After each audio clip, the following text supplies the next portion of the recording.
This happened. This was reported by Reuters recently that Chinese President Xi Jinping reaffirmed that China's close relationship with North Korea will remain unchanged despite global developments. In letters exchanged with Kim Jong-un, both leaders praised growing ties, with Kim calling the relationship a new strategic level. Yeah, I mean, ties between China and North Korea are not severing anytime soon. We all know this, but this is something like people need to be reminded of because they think that North Korea is just like a paper tiger. It's not. Why? Because it has the backing of the second most powerful country in the world, China, and their ties are growing even stronger. And on top of that, they have a nuclear mutual defense pact and an arms deal with the third most strongest country in the world, which is Russia. And so North Korea is not a paper tiger. It used to be, not anymore. They're developing.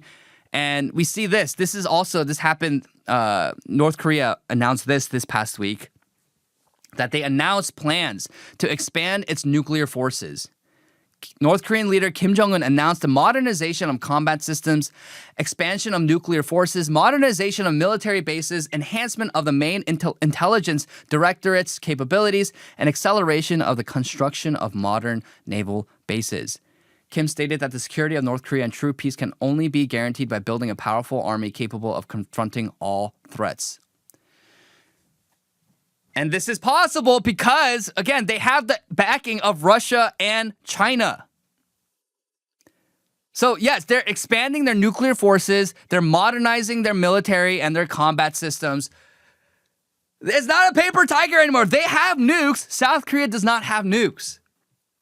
And so what's the takeaway from this? The takeaway is that North Korea is not stopping anytime soon. Denuclearization is not on the table, and America needs to understand that. South Korea needs to understand that. And so the next step has to be to acknowledge North Korea as a sovereign state. Because why? Because they're not going to slow down anytime soon. They're drastically increasing their economic development. Yes, still, most of North Korea is starving. And only Pyongyang is developed. I get that. But still, they are at a place where they are rapidly developing. Kim Jong-un is investing tons of money that they're getting, again, from their nuclear arms deal with Russia and the resources from China, reinvesting that into cities all across North Korea for their industrialization and development. And while we have like upwards of 20 million North Koreans starving in North Korea, yes, like that number can drastically decrease in the coming decade. You have to understand, like North Koreans are still Koreans. So you think about the miracle on the Han River in South Korea, where South Korea went from having a GDP per capita of less than $100 per person to like now what the GDP per capita in Korea is like 30,000 US dollars or something. Yeah, and literally in 2 generations, South Korea became an economic powerhouse. Yeah, like you understand, like North Koreans are also still Koreans. So yes, while they're malnourished and they're captured by retardation, the retardation that is communism, yeah, they still have the intellect and the capability. I'm half North Korean. You have to understand that. A lot of people in Korea, South Korea, have North Korean ancestry. So it's not like they're different people. We're still the same people. And so the same capability and the intellect and the rigor and the resilience that South Koreans had to build South Korea from one of the poorest countries in Asia to now one of the richest and most influential in the world. Yeah, North Koreans had that same capability. It's just they were stifled and put down by the Kim regime and, again, the retardation that is communism. But you have to understand, they're not paper tiger anymore. They are growing, and they will continue to grow. So the solution isn't a sunshine policy where you're like, oh, let's capitulate to North Korea. Let's be nice to them, and maybe they'll open up. No, they have no interest because that's weak. But at the same time, open hostility and always calling to attack North Korea. Of course, so what are you going to do? Risk World War III? Are you stupid? Like, why would you want to risk World War III with North Korea, China, and Russia? Like, what, they are nukes. What are you going to do? You want to be nuked into oblivion? I don't. Like, war is not good. We don't want war. We want peace. So let's get that armistice turned into a peace deal, a formal peace treaty. That has to be the step moving forward. where it's bold, it's independent, it's forward-thinking. South Korea isn't beholden to just the dynamics and the talking points of the Cold War. They don't look down on North Korea and say, oh, like they're nothing. But at the same time, you don't do it from the left wing where they say, oh, North Korea, oh, they're so poor. We got to just be nice to them. No, we have to be forward-thinking. And right now, if you think about it, South Korea is actually perfectly positioned to be the Switzerland of Northeast Asia.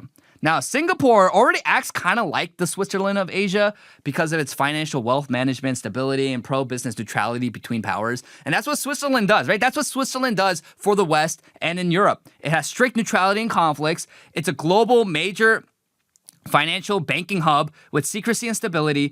High innovation rates, quality of life's really high, a good diplomacy as a trusted mediator, and also has a good, like its location, its geographic and strategic positioning as a stable bridge in Europe. Now, you have Singapore, but Singapore, it doesn't have as much as Korea, a good geographic and strategic positioning and placement as a mediator between powers in the Indo-Pacific and in Asia. But what can Korea do? Like Korea can literally serve as the mediator, as the Switzerland of Asia between vast many powers because of its positioning. And while its positioning has made it the target of many, many powers in the past, namely China, Manchuria, Mongolia, and then Japan, always trying to invade Korea because it's like right there in the middle. Well, it actually then that can now in the modern era serve Korea so that Korea can serve as a mediator and like literally the middle point for all these Asian powers. And I think that would be good. I think that would be really, really good because why? Korea is an economic innovation powerhouse. We already know Samsung, SK Hynix, Hyundai, LG, Kia. Well, think about it. Even Samsung just surpassed NVIDIA for the most profitable country in the entire world. And I know that's because of the AI boom and the memory chips and all that stuff. But think about it. Economic and innovation powerhouse, top global economy. Think about the Korean culture, K-culture, K-pop, Korean dramas, the soft power, high living standards, manufacturing precision, whether it comes to shipbuilding, semiconductors, R&D, exports, right? It's literally... Right now, as it stands, Seoul is a Northeast Asian financial hub with incentives for tech, asset management, international banking. It's in a really good place economically and culturally, and even like in its influence to be a powerhouse and to act as a mediator and like the Switzerland of Asia. Obviously, diplomatic potential as a middle power. I just explained it, right? Hosting summits and hosting diplomats for talks and peace treaties and peace deals and trade deals. Of course, strategic location, right? It's right there. Like the SWIFTs are in the Alps. Korea's right there, smack in the middle of so many Asian countries. Like literally, this is Korea, China, Japan. You have Southeast Asia here. Like it's literally in the middle of Asia. And so all those things like Korea, politically speaking, has to move towards sovereignty, independence, being forward-thinking in its public and foreign policy. But right now, I have no idea what's going on in Korea. Like, they're just always outraged about things that don't really matter or cannot change. Like, I love the right wing, and I know that they are justified. A lot of right-wingers are justified in Korea for the absolute debacle of the June 3rd local elections with the ballot shortages. 100% justified. But the reality is the left doesn't care. Lee Jae-myung does not care. The Minjudang, they do not care. They don't care that your votes were discounted and a lot of voters were disenfranchised. They're just going to do whatever they want. So what right-wingers need to do is to form coalitions, strong coalitions, broad coalitions, and move a policy agenda forward. We need something like the right wing in Korea, like the MAGA movement in America, where now the MAGA movement and the right wing is falling apart because we had the mediator, who was Charlie Kirk, rest in peace to the patriot. But Charlie Kirk was a mediator, and he was the bridge between all different factions of the right, and they're all propelling forward for a MAGA agenda to get behind Trump, who is the only person in American politics who was implementing actual right-wing changes and changing the discourse. We need someone like that. We need a movement like that in Korea. But right now, you see it all the time on the internet. Korean right-wingers fight with each other all the time. They accuse each other of being like CCP spies and being bought out. And it's like so neurotic and it's so like schizophrenic, the way that a lot of right-wingers react in Korea, where they can't just get over differences to work towards a common goal. They have to constantly tear each other down. And that's kind of like you see that in the right wing right now, too. You have like the Candace Owens and the Ian Carrolls tearing down TPUSA. And then you see this even like the pro-life movement, too. Like the pro-life organizations, they constantly tear each other down. I'm like, what are we doing here? Like, aren't we trying to work towards a common goal? And yes, we can have differences in our approaches and even differences in our philosophy and ideology. But at least like there are certain things that there's certain common like areas of common ground that we can gather behind. And right now we are living through an existential crisis for the very existence of America and the identity of America. Yeah, we can't afford to constantly bicker with each other, but that's what they do because it's all these egos coming together and wanting their own, pushing their own agenda.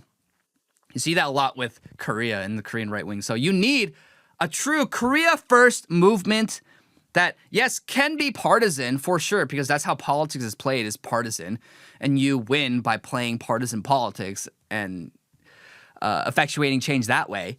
But Korea needs like an authentic Korea first movement and coalition that doesn't constantly always burn bridges for like the smallest of differences and is forward thinking in their public and foreign policy, especially with peace on the Korean Peninsula. Because if we want Korea, South Korea, to be like a Switzerland of Asia, which it can, it has the capabilities of doing so, we have to have security on the Korean Peninsula, which means you have to work towards peace with North Korea. Because the biggest bottleneck for South Korea's development on the world stage is nuclear tensions and nuclear issues, tensions with North Korea. So if we're able to bring stability and peace to the North Korea and South Korea on the Korean Peninsula, that can actually propel South Korea to be stronger. And so if we want really South Korea to be better and stronger and more independent and sovereign, then yeah, the threats and the division that we have on the peninsula needs to be resolved, because we need neutrality. And if we want Korea to be a neutral, independent, sovereign power, you got to get that under control. Because right now, South Korea relies too heavily on the U.S. alliance for defense. But South Korea should, again, be a close partner with America, but also be independent, not under America. But right now, as it stands, right now, yeah, like South Korea objectively is under America when it comes to foreign policy. And South Korea should move away from that and forward to be independent of America, but also have a strategic alliance with America. So, yeah, without major de-escalation or reunification on the Korean Peninsula, I do not see Korea becoming like a Switzerland of Asia. But it can. And I think that's what Koreans need to be talking about a little more. Unfortunately, they're not, which is kind of sad. But we can hope and pray, and we can talk about it on the show. But that's the proper way. I hope you, viewer, understand. Like, this is the proper way of thinking about North Korea. And we don't want tensions to rise. We want peace. And let's move towards peace, because we like peace. Blessed are the peacemakers. Am I right?